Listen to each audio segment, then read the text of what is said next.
मसीह यीशु के जिंदा बाबरकत और जलाली नाम में आप सबकी सलामती हो। आप सब देख रहे हैं डिसाइपल्स टीवी और मैं हूँ गुलमा अजीम।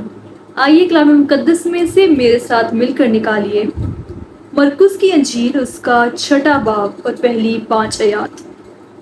यहाँ यूं मरकूम है, कई दिन बाद जब वो कफरनहूम में फिर दाखिल हुआ तो सुना गया कि वो घर में है।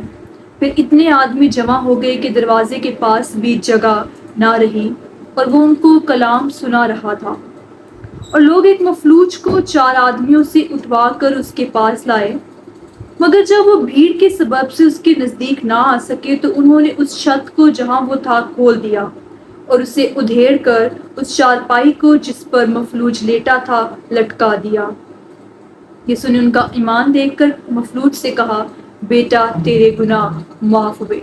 आमीन। सो ये जो मौजज़ा है और ये जो कहानी है, मैं इसको आगे नहीं पढ़ूंगी, लेकिन मैं आप सबसे पहले ये दरख्वास्त करती हूँ जितने ऑडियो को देखते हैं कि आप इस हवाले को ज़रूर पढ़िएगा और इस पर जो है गौर व फौज जो है ज़रूर कीजिएगा। एक मफलूज को शिफा दी जाती है और यहाँ पर बहुत सी चीज़ें हमें सीखने को मिलेंगी। दोस्तों के बारे में सीखने को मिलेगा। फिर खुदा मसीह ने उससे कहा कि तेरे गुनाह माफ़ हुए।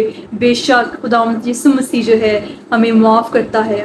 उसने हमारे गुनाहों के लिए अपने सलीब पर जान दे दी, हमें बचा लिया। कितनी खूबसूरत बात है।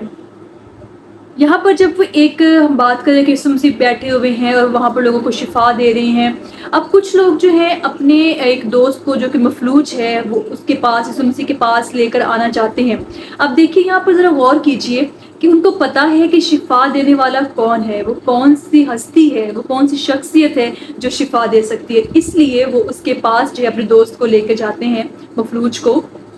लेकिन जब देखते हैं कितनी भीड़ है और वो उसके पास नहीं पहुंच सकते हैं तो वो छत को उधेड़ते हैं और फिर जो है अपने दोस्त को उसके सामने जो है लेके आते हैं।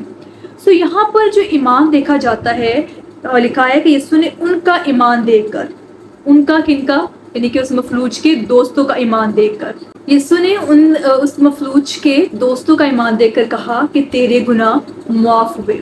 सो आज हमारी ज़िंदगी में भी ये बहुत मैटर करता है कि कौन लोग हमारे जो हैं दोस्त हैं, हमारे सर्कल में, हमारी सराउंडिंग में, या हम किन लोगों के साथ जो है हमारी सोहबत है, किन लोगों के साथ हमारा उठना बैठना है, हमारे दोस्त किस तरह के हैं, क्या उनका ईमान भी मजबूत है या नहीं है, क्या वो हमसे भी जो है उसी तरह की मोहब्बत, जिस तरह के खुदा से हमसे मोहब्बत करता है वैसे मोहब्बत रखते हैं।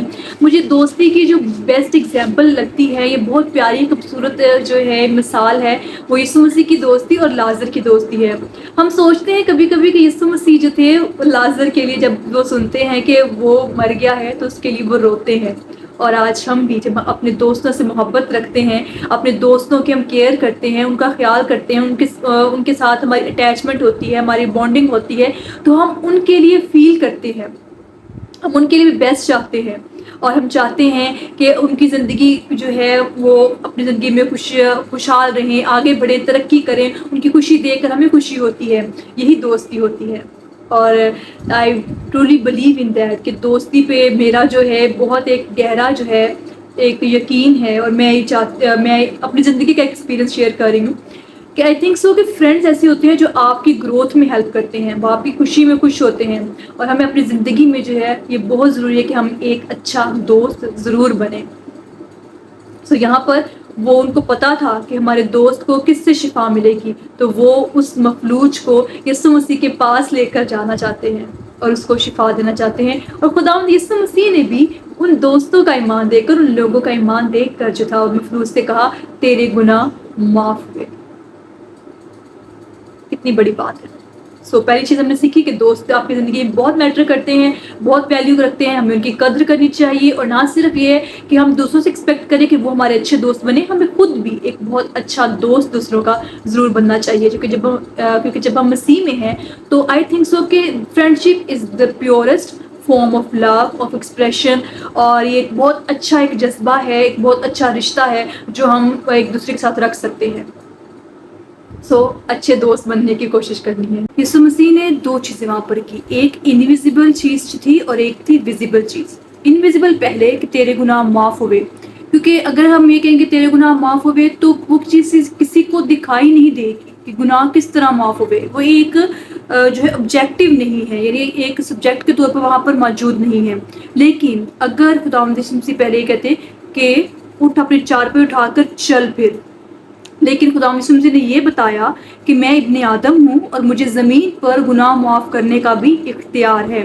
انہوں نے اپنا اختیار جتایا کہ میں اپنے باپ کا اکلوتا بیٹا ہوں اور باپ نے مجھے یہ اختیار بھی دیا ہے کہ میں لوگوں کے گناہوں کو معاف کر سکتا ہوں. اس کے بعد وہ پھر اسے کہتے ہیں کہ میں تجھ سے کہتا ہوں کہ اپنے چارپائی اٹھا کر چل پھر اپنے گھر چلا جا، اور وہ مفلوج اٹھتا ہے اور اپنے چارپائی اٹھا کر چلا جاتا ہے، یعنی کہ وہ تندرست ہو جاتا ہے. یہ چیزیں ہیں جو ہم اس تمثیل سے سیکھتے ہیں. اس کے علاوہ جو ہے ہمیں اپنی زندگی پر جو ہے غور کرنے کی ضرورت ہے کہ کیا ہم اس مفلوج کی طرح تو نہیں ہیں، کیا ہمارے پاس اس طرح کے دوست موجود ہیں یا نہیں ہیں، کیا ہم مانتے ہیں کہ ہمارے گناہ جو ہیں معاف ہو چکے ہیں اور اس پر یقین رکھتے ہیں. اس تمثیل پر ضرور غور کیجیے گا اور اپنا ریفلیکشن جو ہے میں آپ سب سے ریکویسٹ کروں گی، جتنے ہمیں دیکھ رہے ہیں فیس بک پہ ہیں، انسٹاگرام پہ ہیں یا یوٹیوب پہ ہمارے چینل کے ساتھ جو ہے اٹیچڈ ہیں، you should write your reflection کہ آپ نے اس تمثیل میں سے آپ نے کیا سیکھا یا کس طرح آپ اس تمثیل کو جو ہے وہ ایکسپلین کر سکتے ہیں. خداوند جو ہے اس کلام کے وسیلہ سے ہم سب کو بہت زیادہ برکت دے. God bless you every one.